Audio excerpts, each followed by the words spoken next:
श्री राम। आज 9 दिसंबर 2020 श्रीमद् भगवद गीता निरूपण 76।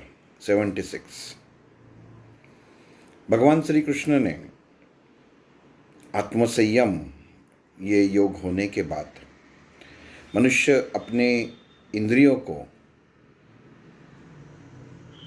अपने मन की अवस्था में नियंत्रित रखता है। जो कृति उससे हाथ से होती है, जैसे जो ज्ञान भगवान श्री कृष्ण ने आत्मसंयम योग में दिया है, ऐसे मान के चलते हैं कि आत्मसंयम योग जब समाप्त होता है तब ये पूरा ज्ञान जो पढ़ने वाले हैं, जो अर्जुन है, उसको प्राप्त हुआ है। इससे आगे कोई ज्ञान हो तो वो ज्ञान की कृति विज्ञान द्वारा प्रकट हो जाती है। केवल ज्ञान होना इतना ही काफ़ी नहीं होता। जो ज्ञान वास्तव में हम लोग पढ़ते हैं, सुनते हैं, उसकी अगर कृति, उसकी क्रिया हमारे नज़र के सामने आ जाती है, हमारे नज़र के सामने हो जाती है, तो उसे सत्य माना जाता है।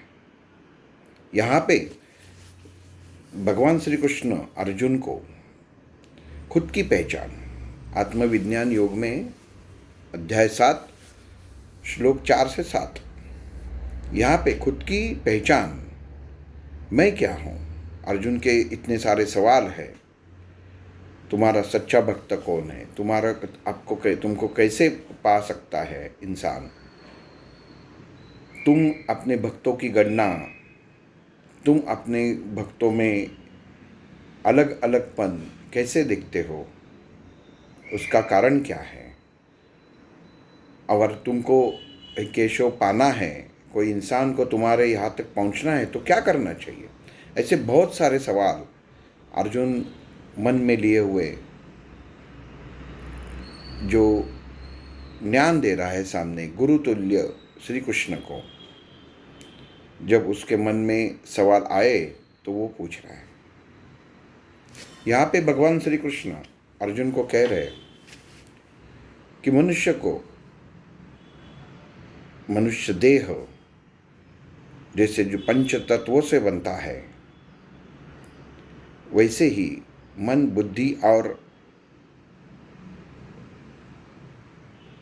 अहंकार, मैंने थोड़ा सा इसमें जगह छोड़ी, क्योंकि कोई इंसान ये सुनते सुनते जल्द से पिछले जो निरूपण हुआ उसके अंदर बताया था कि मन, बुद्धि और अहंकार मनुष्य के अंदर होते ही है, सजीव प्राणी मात्रों में होता ही है, लेकिन उसका इस्तेमाल इंसान कैसा करता है, कौन से प्रसंगानुरूप करते हैं, वो सबसे बड़ा महत्वपूर्ण है। बुद्धि केवल होना और बुद्धि होने के बाद परमात्मा को पहचानना, ये अलग बात है। किसी को गुरु करना, किसी के शब्दों के ऊपर विश्वास रखना, वो शब्द सुनना और विश्वास रख के उसके दिल तक पहुंचना, ये अलग बात है। वैसे ही भगवान श्री कृष्ण यहाँ पे अर्जुन को कह रहे हैं, मुझे बाह्य शरीर से, मेरा जो ये शरीर है, ये स्थूल अवस्था में अभी जो तुम देख रहे हो, उसके गुण शायद तुम्हारे नज़र के सामने अलग है, लेकिन मेरे भी अंदर जो आत्मा है वही परमात्मा है, क्योंकि मैं खुद ही परमात्मा हूँ।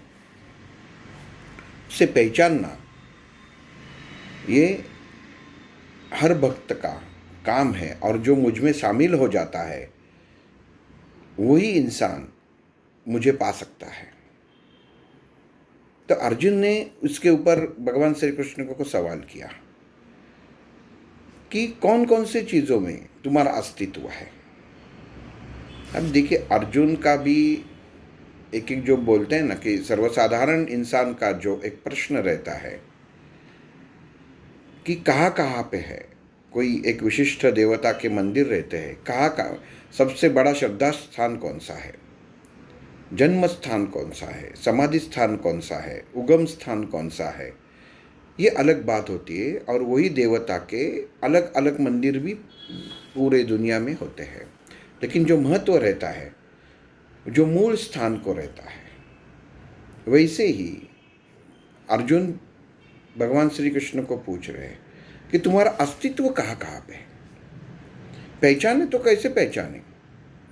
तो यहाँ पे इसके ऊपर अर्जुन उसको जवाब, भगवान श्री कृष्ण यहाँ पे अर्जुन को कुंती नंदन कहता है, हे कुंती नंदन। अब देखिए, कुछ चीज़ों पे कुछ ज्ञान देते हुए भगवान श्री कृष्ण ने अर्जुन को पार्थ कहा है, अर्जुन कहा है, लेकिन यहाँ पे ज्ञान देते समय कुंती नंदन कहा। अब जैसे ही पहले भाग में हम लोगों ने पहले 2-3 भाग में देखा था कि विशिष्ट जो एक स्थिति रहती है, विशिष्ट कारण रहता है, उससे वही कारण के जुड़कर इंसान को आवाज़ दे देते हैं। क्योंकि देखिए, अभी बच्चा बाहर खेलने जाता है और उसका कोई एक अलग सा नाम, घर में प्यारा सा नाम लिखा हुआ रहता है। मान लीजिए किसी का नाम पप्पू है, प्रशांत नाम है उसका, और उसको पूछ के हम लोग पप्पू बोलते हैं कि अरे यहाँ पे आ जाओ। तो माँ पूरा नाम नहीं, उसका जो उसने प्यार से रखा हुआ नाम रहता है उससे वो पुकारती है। कहने का मतलब ये है कि इंसान अगर जब कुछ भी चीज़ सोचता है तो मुझे क्या नज़र आता है और कौन से स्थिति रूप मैं वो प्रतिक्रिया दे रहा हूँ, ये सबसे बड़ा महत्वपूर्ण बात है। यहाँ पे भगवान श्री कृष्ण खुद की पहचान बताने के लिए अर्जुन को कुंती नंदन कहते हैं, क्योंकि कुंती के मन में, कुंती के नंदन कहने का एक भाग ये है कि कुंती माता ने भगवान श्री कृष्ण को ये कहा था कि जीवन में अगर मुझे कुछ देना है तो केवल और केवल दुख ही दे दे, ताकि हर समय, हर क्षण, हर सांस में मैं केवल और केवल तुमको ही याद करती रहूं। मैं तुम्हारे सिवा किसी और की पूजा नहीं कर सकती, तुम्हें ही याद करूंगी, इसके लिए मुझे दुख दे। क्योंकि इंसान, देखिए यहाँ पे भी कुंती ने ये वर भगवान श्री कृष्ण से मांगा था। तब भी हम लोग क्या करते हैं कि मनुष्य को ज़्यादा जब सुख रहता है तो उसको भगवान की याद ज़्यादातर आती नहीं है, वो अपने सुख में मशगूल रहता है। लेकिन कब जब दुख आ जाता है, सामने संकट आ जाते हैं, कोई परिस्थिति बिकट हो जाती है, बिगड़ जाती है, तो इंसान को भगवान की याद आती है। और तो फिर बाद में वो उसका हल क्या है ये पूछता रहता, घूमता रहता है। तो यहाँ पे जो कुंती माता ने जैसे ही भगवान श्री कृष्ण को बोला था कि मुझे जीवन में केवल और केवल दुख ही चाहिए, मुझे कुछ नहीं चाहिए, वो इतना ही दो। देखो, भगवान से, परमात्मा से मांगना है, वो भी दुख मांगा। वो किस लिए मांगा? क्योंकि तुम्हारे सिवा हर क्षण में, हर पल में, हर सांस में मुझे कुछ और दिमाग में आए ही नहीं, केवल और तुम्हारा नाम ही आ जाए। इतना सुंदर उदाहरण है ये। वैसे ही इसके लिए भगवान श्री कृष्ण ने यहाँ पे अर्जुन को कुंती का पुत्र बोला, कुंती नंदन बोला, क्योंकि जो गुण माँ में रहते हैं वही बेटे में रहते हैं, और उसकी सोच भी वैसी ही होनी चाहिए। ये अलग से न बताते हुए भगवान श्री कृष्ण ने अर्जुन को कुंती नंदन नाम से पुकारा कि अर्जुन को ये याद आए कि अपनी माँ यही भगवान श्री कृष्ण की कितनी बड़ी भक्त है और उसका समर्पित भाव कितना बड़ा है। एक ही नाम से, केवल एक नाम के उच्चारण से इतना ज्ञान प्राप्त होता है, ये हमें सोचना बहुत जरूरी है। और फिर भगवान श्री कृष्ण अर्जुन को कहते हैं कि जो पानी है ये पृथ्वी पर, ये पूरे जग पर जो पानी है उसका रसमय हो। ये जो सूरज और चांद है उसका प्रकाशमय हो। जितने वेद है, जितने वेद कहा गए हैं, जितने वेदों का अध्ययन होता है, उसका प्रणव मतलब उसका ओंकार, उसका अग्नि मैं हूँ। जो आकाश है, आकाश में मैं हूँ। मनुष्य के पुरुषार्थ रहता है, हर इंसान का एक पुरुषार्थ रहता है। उसमें आप हम लोग जैसे कभी कभी झगड़ा हो जाता है तो तुम्हारा पुरुषार्थ क्या है, तुमने क्या किया है। तो भगवान श्री कृष्ण ने यहाँ पे कहा हर मनुष्य में जो पुरुषार्थ रहता है वो भी मैं ही हूँ। तो इससे पता चलता है कि भगवान श्री कृष्ण कहाँ कहाँ पे छाए हुए हैं। जितने प्राणी मात्र ये जीवन शक्ति है उसके अंदर भगवान श्री कृष्ण है। वो कह रहे हैं जो तपस्वी है उनका तप भी मैं हूँ। देखिए कहाँ पे इनकी उपस्थिति नहीं है ऐसा नहीं है, लेकिन जब भगवान श्री कृष्ण अर्जुन को बता रहे हैं तो एक एक एक एक दरवाज़ा खोल रहे हैं। लोगों की बुद्धि, लोगों की बुद्धिमान लोगों का जो तेज है, उनकी जो अच्छी सोच है उसके अंदर भी मैं हूँ। तो ये सारे सवाल पूछने के बाद मनुष्य को केवल अच्छी नज़र से देखा जाए ये अर्जुन के मन में आए। केवल अच्छे आदमियों के अंदर ही तुम हो, बुरे आदमी के अंदर तुम नहीं हो। तो अगर कोई सर्वसामान्य इंसान को भगवान श्री कृष्ण की पहचान ही नहीं हो, पहचान न हुई हो, तो वो क्या जीने के हकदार नहीं है। तुम केशव तुम जो कह रहे हो कि तुम यहाँ हो, तुम वहाँ हो, लेकिन अगर कोई इंसान तुम्हें पुकारे नहीं, तुम्हारी पूजा न करे, तो वो क्या इंसान, वो आदमी पूजनीय नहीं है? क्या वो भक्त नहीं हो सकता? क्या ऐसा जरूरी है कि कोई भी इंसान तुम्हें समर्पित ही हो जाए? सवाल देखिए, आजकल के ज़माने में बहुत सारे लोगों को भगवान के प्रति श्रद्धा नहीं होती, वो मानते ही नहीं है कि भगवान है। लेकिन यहाँ पे यही सवाल उस वक्त कुरुक्षेत्र पर अर्जुन ने श्री कृष्ण को किया। जो बुरे इंसान हैं, जिनकी सोच बुरी है, क्या वो इंसान तुम्हें प्राप्त नहीं कर सकते? तो यहाँ पे भगवान श्री कृष्ण ने बहुत अच्छा जवाब दिया है। भगवान श्री कृष्ण कहते हैं कि मैंने ये जो बुरी चीज़ है, अच्छी चीज़ है, दुख है, सुख है, वेदना है और अच्छा स्पर्श भी है, ये सब चीज़ें मैंने ही बनाई हुई है। लेकिन कौन से मार्ग से जाकर कौन सी चीज़ प्राप्त करना है, ये इंसान के बुद्धि से पता चल जाता है। कोई इंसान अगर मन में गलत चीज़ें लिए हुए, मन में किसी के खिलाफ कोई, जो जैसे बोलते हैं ना कि हम लोग कि दुष्टता से किसी के, कोई किसी का अच्छा हुआ हो तो कोई इंसान को लगता है कि नहीं, अरे इच्छा इसका बहुत अच्छा हो रहा है, मेरा ही बुरा हो रहा है, मैं सब भगवान का करता हूँ लेकिन मेरा बुरा है हो रहा है।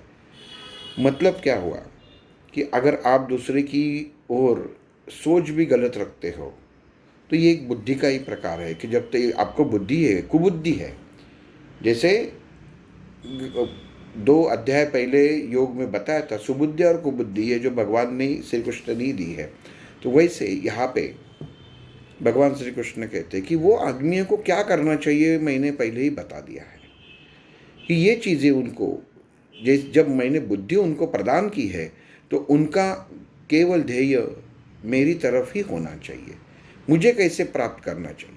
बस यहाँ पे भगवान श्री कृष्ण को अर्जुन सवाल पूछते हैं कि तुम्हारा मतलब क्या है कि कोई भी इंसान हर वक्त तुम्हारा ही नाम लेते रहे, कुछ कर्म ही नहीं करे, उसका कुछ निजी जिंदगी से कुछ संबंध ही नहीं है।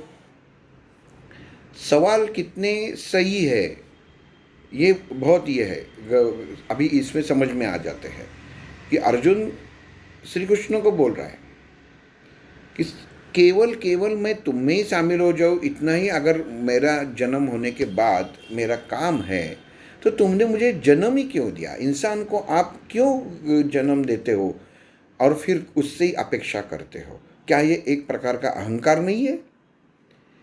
और यहाँ पे भगवान श्री कृष्ण अर्जुन को कहते हैं कि जैसे मनुष्य के अंदर मन, बुद्धि, अहंकार, ये तीनों चीज़ों से इंसान भरा हुआ रहता है और उससे किसी को अगर आप जैसे कोई कृति किया हो इंसान ने, तो उसकी एक प्रतिक्रिया, जो क्रिया को प्रतिक्रिया ये मिलती ही है। वैसे ही यहाँ पे भगवान श्री कृष्ण अर्जुन को कह रहे हैं कि मनुष्य शरीर में बुद्धि तो मैंने दे दी है, अगर इंसान वो बुद्धि से न चले तो खुद के शरीर का, ये स्थूल शरीर का विनाश खुद स्वयं अपने हाथों से करता है। मैंने बता दिया है कि तुम्हारी जो ये सुबुद्धि है वो अच्छे सोच के लिए दी हुई है, अच्छे खाना खाने के लिए दिया हुआ है, अच्छा बातें करने के लिए दिया है, लेकिन अगर इसका इस्तेमाल तुम गलत करोगे तो उसमें उत्पन्न होने वाली लहरें ये तुम्हारे शरीर पे, तुम्हारे मन पे वैसे ही असर करेगी जैसे तुमने सोचा था। मुझे पाना, मैं तो हूँ ही, लेकिन मुझे पाने के लिए तुम्हारे मन में, तुम्हारे विचारों में, तुम्हारे आंखों के सामने जो गंदगी इंसान के सामने फैलती हुई रहती है, सोच की, बुद्धि की, जो इंसान ये कोई इंद्रियों के अधीन हो जाकर उसके बाद में खड़ा रहता हूँ, लेकिन कोई भी इंसान इंद्रियों में ही फंस जाता है, कोई आशा आकांक्षा अपेक्षा में ही फंस जाता है, तो वो मुझ तक रास्ता तो है लेकिन पहुँच ही नहीं जाता। क्योंकि अब तुम जैसे मुझे सवाल पूछ रहे हो कि अगर कोई इंसान के मन में बुरी चीज़ें हैं तो वो मुझ में शामिल नहीं हो सकता क्या? तो ये बिल्कुल हो सकता है, क्योंकि उसके मन में जो उत्पन्न वाली जो बुरी चीज़ें हैं और वो सोचने वाली जो बुद्धि है, वो बुद्धि भी मैंने ही प्रदान की है, लेकिन उसमें मैंने सुबुद्धि और कुबुद्धि दोनों दी है। अगर मुझे प्राप्त करना है, अगर सुगंध प्राप्त करना है, तो आपको गंदगी से दूर ही जाना पड़ेगा, तभी आपको सुगंध आ जाएगा, नहीं तो सुगंध का अस्तित्व नहीं रहेगा, गंदगी आपके कान में, नाक में भर जाएगी। मतलब ये है कि आपकी संगत किसके साथ है, आपका संग किसके साथ है, आप क्या सुनते हैं, आप क्या कहते हैं, आप क्या बोलते हैं, आपका आचरण कैसा है, ये सब चीज़ें आपकी बुद्धि के, आपकी मन के विचारों के द्वारा और उसमें उत्पन्न होने वाले अहंकार द्वारा चलती है। अगर किसी को मन में अहंकार है कि मैं सबसे ज़्यादा अच्छा, अगर कोई माता को, बहन को अहंकार हो गया कि मुझसे अच्छा कोई ये पदार्थ बना नहीं सकता, तो वो पदार्थ उसे घमेंड की ओर लेके जाता है। मराठी शब्द है ये, लेकिन अहंकार की ओर ही लेके जाता है। और एक दिन ऐसा हो जाता है, अभी देखिए इसमें एक उदाहरण जो वास्तव में ज्ञानेश्वरी का है, फिर भी मैं यहाँ पे बताता हूँ कि इतना सुरेख वर्णन किया हुआ है कि किसी के घर में रोज खाना बनता है। मान लीजिए एक शौहर है, एक बीवी है, और रोज शौहर वही बीवी का हाथ का ही खाना खाएगा, वही सब्जी खाना खाती है, वही जो करी बनाती है, वही चपाती बनाती है, वही मीठा बनाती है, तो उसके हाथ से इतने सालों से खा रहा है। लेकिन क्या होता है कि ऐसा होता है कि कोई एक दिन उनके वो आदमी के कोई पहचान वाले महाराज, कोई एक अच्छी बड़ी व्यक्ति घर में आती है, और उस वक्त वो शौहर अपनी बीवी को बोलता है, आज महाराज घर पे आ रहे, आज अच्छा खाना बना। अब देखिए, आज महाराज घर पे आ रहे हैं, तुम अच्छा खाना बनाओ, तो इसका मतलब क्या हुआ? इससे पहले जो बीवी ने खाना बनाया वो क्या खराब बनाया था?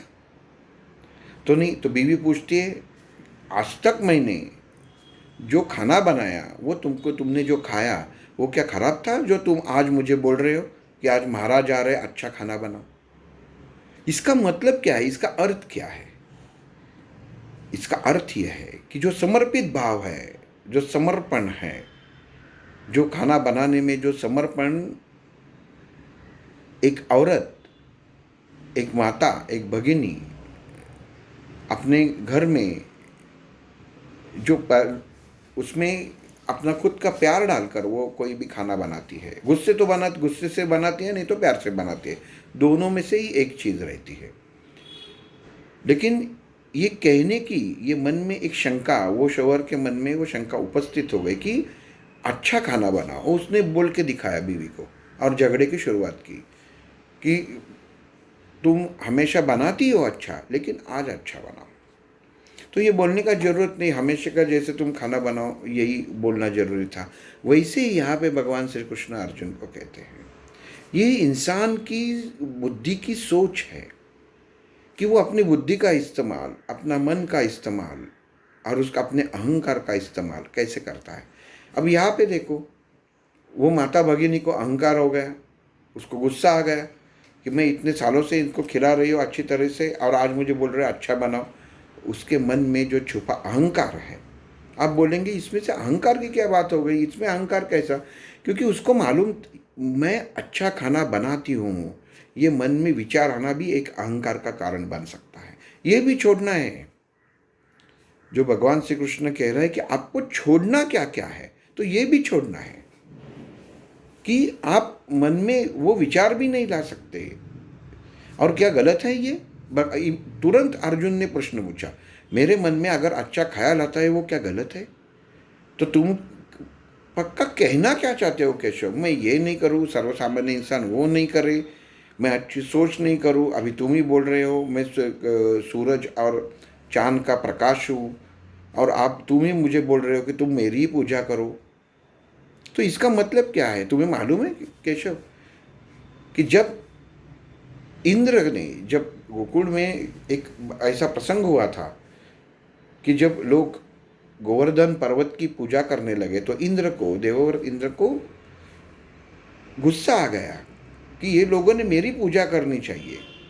लेकिन भगवान श्री कृष्ण ने कहा, जिन्होंने बताया, जिन्होंने तुम्हें बचाया, वो पर्वत की पूजा आप करो। देवेंद्र की पूजा, इंद्र की पूजा आप मत करो। कौन कह रहा है? परमात्मा। किसका अंश है? ईश्वर का। किसका अंश है? भगवंत का। किसका अंश है? परमात्मा ही है, जो खुद बोल रहा है श्री कृष्ण के मुंह से।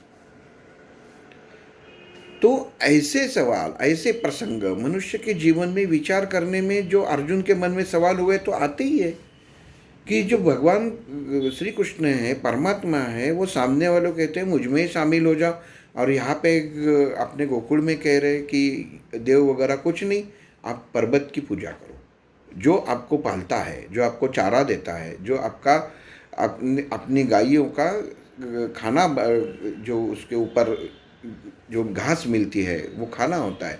इसका मतलब क्या है कि आपकी पूजा किसकी करनी चाहिए?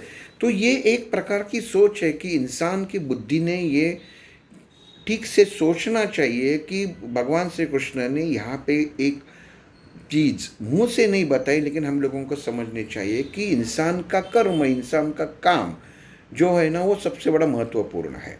एक दूसरी बात यह है कि जो हम लोगों को मदद करता है, जो चीज़ हम लोगों को मदद करती है, उसे आप भगवान स्वरूप मान लीजिए।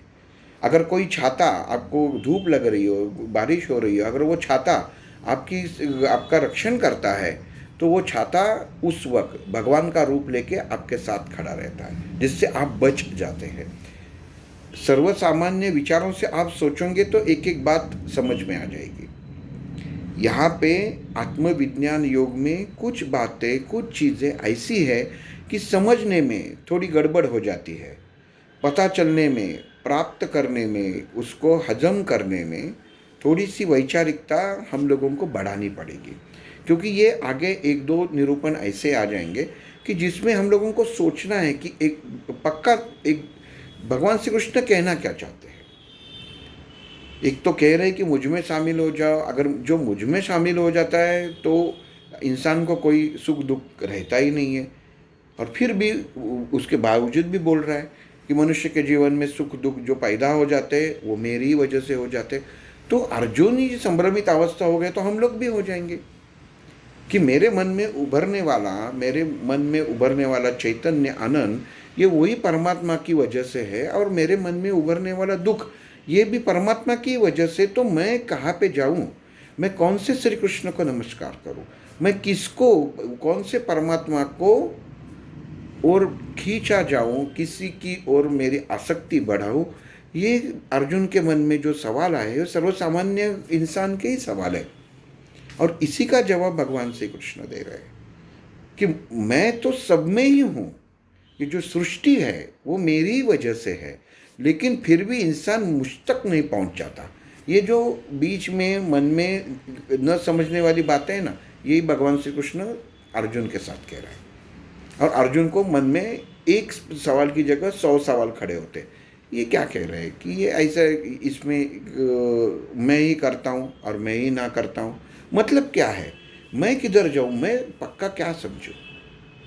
और ऐसे ही वर्णन, ऐसा ही संभाषण ये निरूपण में अभी और आगे 2 श्लोकों में होने वाला है। क्योंकि मन की संभ्रमित अवस्था क्या है, उससे हम लोगों को सोच क्या चाहिए, निकालना क्या है, इंद्रियों को अपने साथ रखे हुए भी उससे अलिप्त कैसे होना है, ये हम लोगों को सोचना है।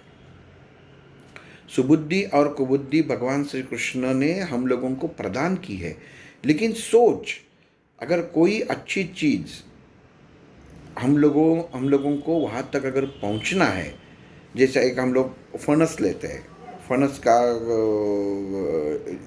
उदाहरण देते हैं, हिंदी में उसको क्या बोलते हैं अभी मुझे याद नहीं है लेकिन जैसे अगर उसका अंदर का आपको अगर गर खाना है, जो हम लोग बोलते हैं कि वो बहुत मीठा होता है, लेकिन वो खाना है तो ऊपर से आपको पहले आपको हाथ को तेल लगाना पड़ेगा, फिर काटना पड़ेगा, फिर वो छुरी अलग रख के उसको आपको हाथ को वापस 2-3 बार धोना पड़ता है, और फिर जाके वहाँ पे आपको वो अच्छा अंदर का गरा बोलते हैं उसको, तो आप खा सकते हैं और उसकी मिठास उसके बाद आपको आप प्राप्त कर सकते हैं। मतलब क्या, इतने सारे संकट हैं, इतनी सारी चीज़ें हैं, वो आपको दूर करनी ही पड़ती है। वैसा ही भगवान श्री कृष्ण अपने अंदर ही बसा हुआ है, अपने मन में ही बसा हुआ है, तो उसे प्राप्त करने में क्या करना है, तो जो चीज़ हमारी सोच, वो पहली सोच बदलनी चाहिए। दूसरी, अपनी बुद्धि क्या काम कर रही है, ये भगवान ने खुद को ही बोला है कि इंसान ने खुद को ही सवाल पूछना चाहिए। मैंने तो दोनों दे दिया है, मैं दोनों के साथ हूँ, लेकिन अगर कुबुद्धि के साथ आप कोई क्रिया करते हो तो अनुशासन देना मेरा काम है, और सुबुद्धि के साथ अगर आप काम करते हो तो उसका फल देना भी मेरा काम है। मतलब भगवान श्री कृष्ण परमात्मा अपने शरीर में है, लेकिन उसकी क्रिया, उसका प्रेजेंस, उसका अस्तित्व, ये कैसे हम लोगों को पता चलता है, तो अपने खुद की कृति द्वारा वो बाहर आ जाता है।